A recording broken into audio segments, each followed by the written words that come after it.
वहीं द्वारका के विधायक विनय मिश्रा ने भी सरकारी स्कूल का दौरा किया और बच्चों से मुलाकात की। विनय मिश्रा यहां टीचर की भूमिका में नजर आए। विनय मिश्रा ने छात्रों को कोविड नियमों का पाठ पढ़ाया। विधायक विनय मिश्रा ने कहा, स्कूलों में कोरोना प्रोटोकॉल का सख्ती से पालन हो रहा है। कोरोना से बचाव के लिए बच्चों को स्कूल में मास्क और सैनिटाइजर्स दिए जा रहे हैं।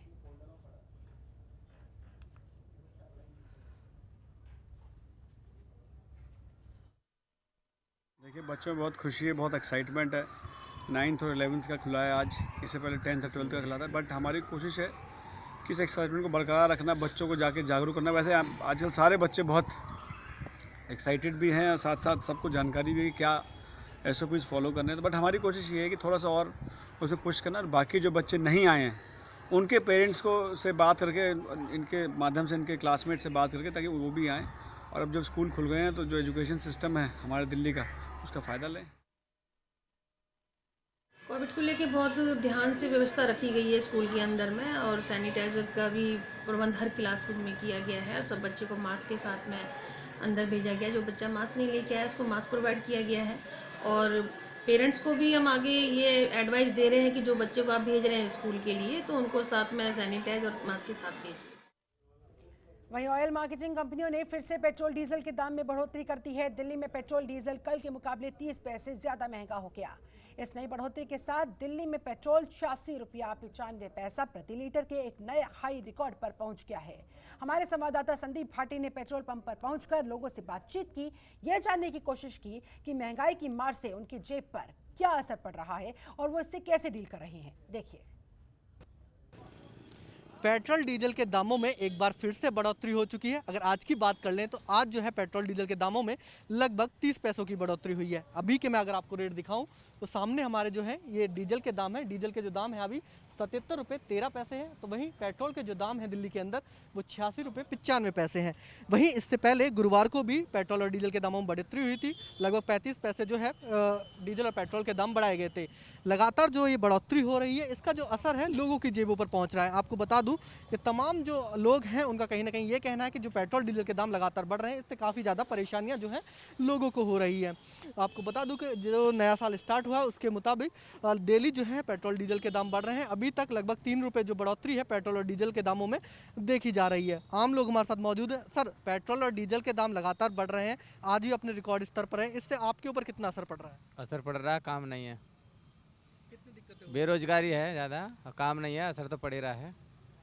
तमाम जो लोग हैं उन्हें काफ़ी ज़्यादा असर पड़ रहा है। आपको बता दूं कि जो पेट्रोल डीजल के दाम जब बढ़ते हैं तो लगभग सुबह 6 बजे जो है दामों में चेंजेस आते हैं। सर, पेट्रोल डीजल के दाम जो बढ़ रहे हैं उससे आपको कितनी दिक्कतें हो रही हैं? दिक्कत तो सबको ही हो रहा है, हमारे भी अकेले नहीं, लेकिन देश के साथ क्या किया जाए। देश में जो चीज़ होगा तो सबके साथ ही होगा, हमारे अकेले थोड़ी होगा। तो लगातार इससे पहले लॉकडाउन था, लॉकडाउन के समय में जो पेट्रोल डीजल की जो खपत थी बहुत ज़्यादा कम हो गई थी, जिससे कहीं ना कहीं जो पेट्रोल डीजल के जो खपत है उसमें कमी आई थी, जिससे कि सरकार को काफ़ी ज़्यादा परेशानी हुई थी। इसकी वजह से अब जो टैक्सेस बढ़ाए गए हैं, इससे कहीं ना कहीं मेन मकसद यही है कि राजस्व में बढ़ोतरी हो सके। लगातार जो लोग हैं यहाँ पहुँच रहे हैं, उनसे हम बात करने की कोशिश करें कि उन्हें कितनी दिक्कतें हो रही हैं। सर, पेट्रोल डीजल के दामों में बढ़ोतरी हो रही है, उससे आपको कितनी दिक्कतें हो रही हैं? सर, दिक्कतें तो है ही, सारा बजट हिल जाता है। अब कहीं जाना होता है तो पेट्रोल इतनी महंगी हो रखी है, आपको जाना ही बड़ा मुश्किल है। आजकल कम्युनिकेशन का साधन तो यही है, आपको जाना ही पड़ेगा अगर इमरजेंसी है तो। अब पेट्रोल के दाम इतने बढ़ रहे हैं, गवर्नमेंट को चाहिए कि इस पर सब्सिडी दे, इस पर रेट कम करे। अगर डीजल के दाम बढ़ते हैं तो इससे जो पूरा असर है तमाम सेक्टरों पर पड़ता है। पहला असर जो है किसानों को पड़ता है कि उन्हें सिंचाई में जो दाम है उसकी बढ़ोतरी हो जाती है। दूसरा असर जो है माल भाड़ा पर पड़ जाता है। माल भाड़ा में अगर दिक्कतें ये होती हैं कि अगर ट्रांसपोर्ट में जो है उसका जो पैसे हैं वो बढ़ जाते हैं, जिससे कि अगर वस्तुएं इधर से उधर जाती हैं तो उनके जो प्राइजेस हैं वो अपने आप में बढ़ जाते हैं, जिससे सीधा सा असर जो है आम लोगों तक पहुँचता है। अगर ऐसे में जिस तरह से लगातार जो डेली प्राइजेस बढ़ रहे हैं, इससे काफ़ी ज़्यादा जो लोगों को परेशानी हो रही है। कैमरामैन कमल के साथ संदीप भाटी, जनतंत्र टीवी, दिल्ली। वहीं दिल्ली प्रदेश कांग्रेस कमेटी की तरफ से कल्याणपुरी वॉच में पोल खोल अभियान चलाया गया। इस कार्यक्रम में दिल्ली प्रदेश कांग्रेस कमेटी के अध्यक्ष अनिल चौधरी के साथ पूर्व विधायक अमरीश गौतम और सैकड़ों की संख्या में स्थानीय कार्यकर्ता भी मौजूद नजर आए। इस मौके पर अनिल चौधरी ने कहा, अरविंद केजरीवाल और बीजेपी की पोल खोलने के लिए कांग्रेस पार्टी ने ये पोल खोल अभियान की शुरुआत की है। केजरीवाल सरकार ने 7 सालों में दिल्ली के लिए कुछ नहीं किया। गली मोहल्ले में गंदगी का ढेर लगा हुआ है, नालियां भरी पड़ी है, डरपोक मुख्यमंत्री अपने घर में छिपा हुआ है। 7 साल में दिल्ली ने सिर्फ दंगों को ही भुगता है, बीमारियों को झेला है। बीजेपी पर निशाना साधते हुए वो कहते दिखे कि बीजेपी ने 14 सालों में निगम को बर्बाद करने का काम किया, बीजेपी ने निगम को कंगाल करने का काम किया और इस वजह से अब निगम के कर्मचारी अपने ही वेतन के लिए सड़कों पर उतरने के लिए मजबूर हो गए हैं। भाजपा 15 साल 14 कंप्लीट हो चुके, 15वें साल में आई है एमसीडी में, एमसीडी कंगाल हो चुकी है, भिखारी बना दिया एमसीडी को। आज एमसीडी के कर्मचारी बेचारे सड़कों पर हैं, अध्यापक टीचर्स को घर बैठाया जा रहा है, डॉक्टर सड़कों पर हैं। किसी भी अस्पताल की स्थिति ऐसी नहीं कि उसमें उचित कोई इलाज प्रदान हो सके। आज नर्सेज परेशान हैं, आज डीबीसी चेकर जो हमारे डेली सड़कों पर लोग होते हैं। तो मैं कहना चाहता हूँ कोई ऐसा वर्ष नहीं है जिसमें 1 से 3 बार स्ट्राइक ना हुई हो।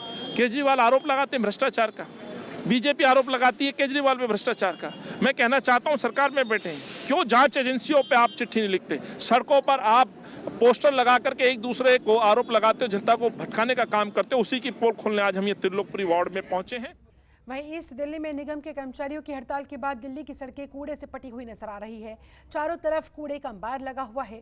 पटपटगंज गांव श्याम प्रसाद मुखर्जी हॉस्पिटल के पास तो कूड़े का इस कदर अंबार लगा दिखता है जिससे आम लोगों को अब वहां पर तमाम समस्याओं का सामना करना पड़ रहा है। ये देखिए तस्वीरें आपके सामने, स्वच्छता अभियान की जमकर धज्जियां उड़ती नजर आ रही हैं इन तस्वीरों के जरिए।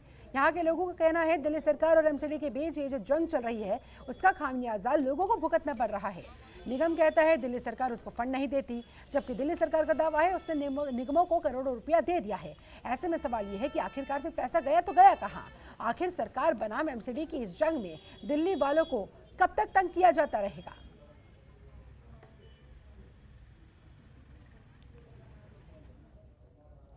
उधर दक्षिण पूर्व जिले के गोविंदपुरी थाने की पुलिस टीम ने एक फर्जी कॉल सेंटर का पर्दाफाश कर 4 आरोपियों को गिरफ्तार किया है। इसके साथ ही पुलिस ने कॉल सेंटर से 8 लैपटॉप, 6 मोबाइल फोन, कंप्यूटर का सामान जब्त किया। चारों ही व्यक्ति दिल्ली के अलग अलग क्षेत्र के रहने वाले हैं और लोगों को साइबर ठगी के जरिए शिकार बनाया करते थे।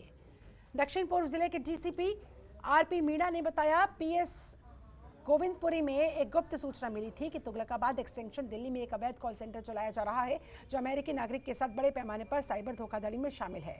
मामले की जानकारी मिलने के बाद पुलिस ने छापेमारी की, मौके से 4 लोगों को गिरफ्तार कर लिया। फिलहाल पुलिस ने चारों को ही जेल भेजकर आगे की कार्रवाई शुरू कर दी है।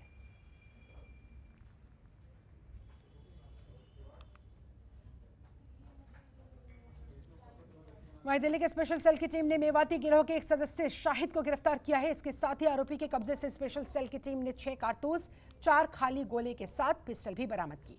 गिरफ्तार शाहिद मेवात के अपराधियों के एक गिरोह का सदस्य बताया जा रहा है जो दिल्ली और अन्य राज्यों में लूट, एटीएम तोड़ने के कई मामलों में वांछित चल रहा था। गिरफ्तार आरोपी हरियाणा के मेवात का रहने वाला है। बता दें मेवाती गैंग के सदस्य शाहिद के बारे में special cell inspector Shiv Kumar को एक गुप्त सूचना मिली थी कि एक अपराधी 9 से 10 बजे के बीच सरिता विहार इलाके में आने वाला है। सूचना मिलते ही तुरंत एसीपी अतर सिंह ने एक टीम का गठन किया। इंस्पेक्टर शिव कुमार और पवन कुमार के साथ अन्य कर्मचारियों को इस टीम में शामिल किया गया। शाहिद को उक्त बाइक पर कालिंदी कुंज की तरफ आता हुआ देखा गया और रात लगभग 9:15 बजे सरिता विहार की तरफ वो जा रहा था। उसे दोनों ओर से घेर लिया गया। उसने आत्मसमर्पण करने की बात कही लेकिन उसने अपनी पिस्तौल निकाल ली। पुलिस टीम के सदस्यों की तरफ गोली चला दी। छापेमारी के सदस्यों ने आत्मरक्षा में उस पर हमला करने के लिए फिर गोलीबारी भी की जिसमें शाहिद के पैर में चोट लगने की खबर है। खबरों के निष्पक्ष विश्लेषण के लिए सब्सक्राइब करें Janatantra TV and press the bell icon. Never miss any update.